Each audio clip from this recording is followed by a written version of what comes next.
I wonder what the B12 level of this Buddha is. This is a ripe banana. Watch how easy it pops open. See that? It's already starting to split. Boom. That's a ripe banana. I eat up to... That's a small one. I eat bigger than that, typically. Up to 70 a day. This is a Namdok Mai mango. Really, really sugar sweet. Really high carb. High water content. Packed full of goodness. Digest a treat. Tastes great. Today, I'm going to do what everyone's been asking me to do for the last few years. Going, Harley, I know you're a vegan. A long time vegan. Almost 9 years coming up in 2010. And I think it's March, April, May. In May 2010, 9 years as a vegan. Coming up, or over 4 years as 100% raw vegan now.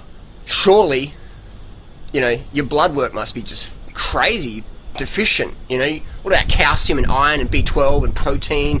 You know, all these things and irons and stuff like that. What about it? What about sodium? What about potassium? You eat up to 70 bananas a day. What about potassium? Aren't you going to get hyperkalemia and have renal failure?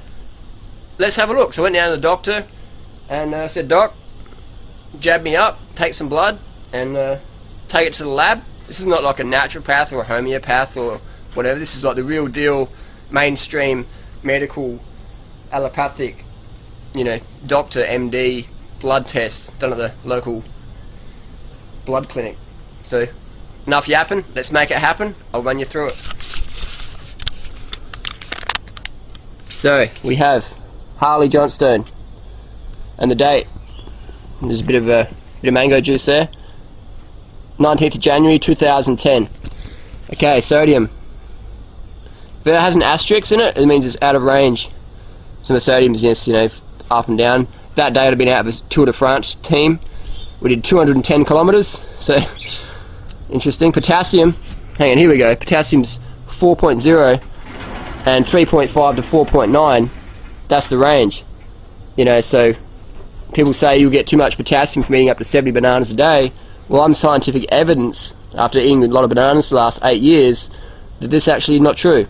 Hyperkalemia is a term we use for patients with renal failure, and they got renal failure from eating alcoholics or eating a lot of meat and dairy and stuff like that, and they develop kidney disease. So it's not from bananas. So everything's great, you know.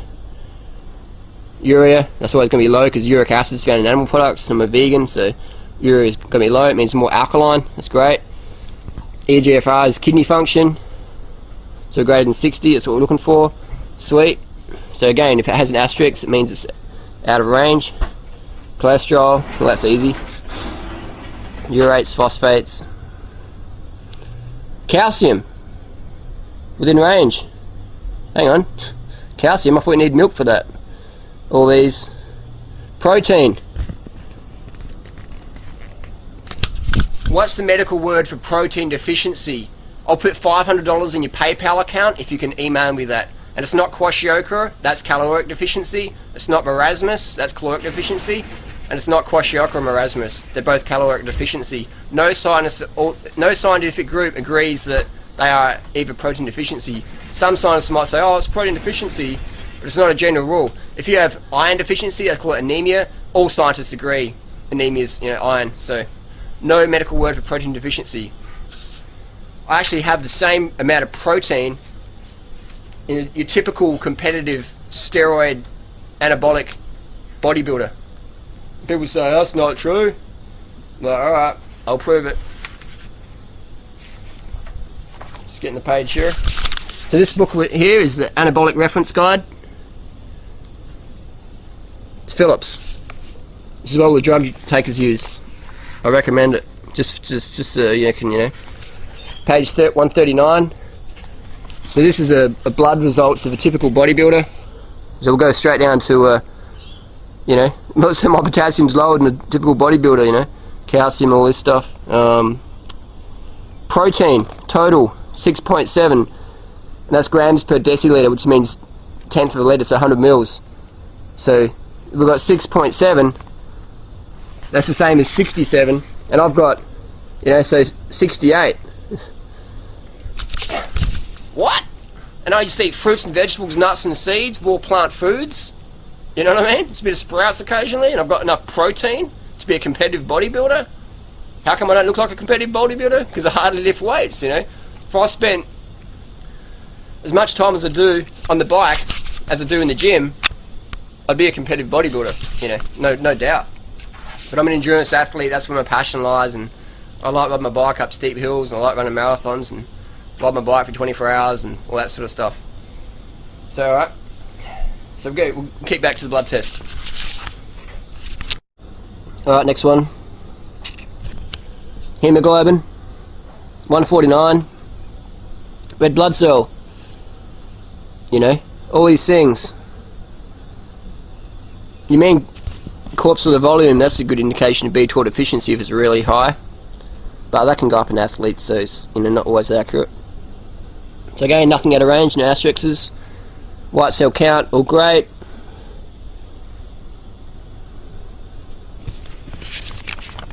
Plasma homocysteine, that's a good one of B12 deficiency if it's out of range.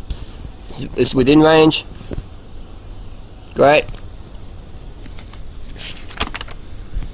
Thyroid, 0.5 to 4.0 is the range. 1.4, consistent with normal thyroid function. 19th. I'll adjust that. Actually, this is my favourite one, so I'll do this in the last. So we've got ferritin, iron, all within range.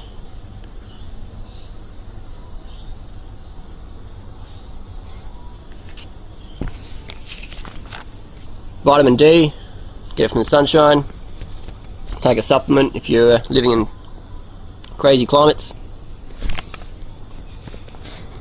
Vitamin A, fruits and vegetables. Vitamin E, 20. Alright. Now here's the boom bada bing. Vitamin B12. Serum vitamin B12. 1450. The range is 140 to 700. Ali John Stone. Collected 19th to 10th.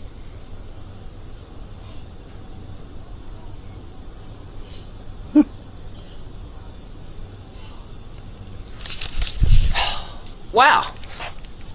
So I was referencing my little anabolic steroid guide, and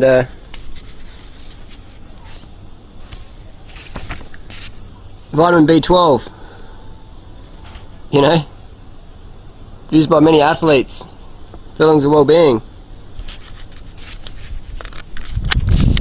So hang on, it's like, I thought only vitamin B12 deficiencies occur in vegans. How come bodybuilding books are recommending it? How come you can go on the bodybuilding websites and they say take vitamin B12 up to 4,000 micrograms a week? You know, it's like, how come, man? Interesting, isn't it?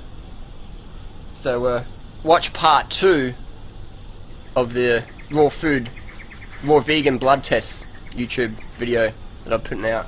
Watch part 2 and I'll explain why B12 deficiency is not a vegan thing, it's just a society thing. So there you go, this blood test, man. Paperwork, you know, whatever it takes to provide some example, provide some convincing, or whatever it takes, man, I'll do it. So people, you know, ask me for years and years, put the blood test on the paper. Alright, done, finished. Next challenge, just Google me up, email me, put it on my YouTube, whatever challenge you got, I'll step up and deliver. Peace, see you later.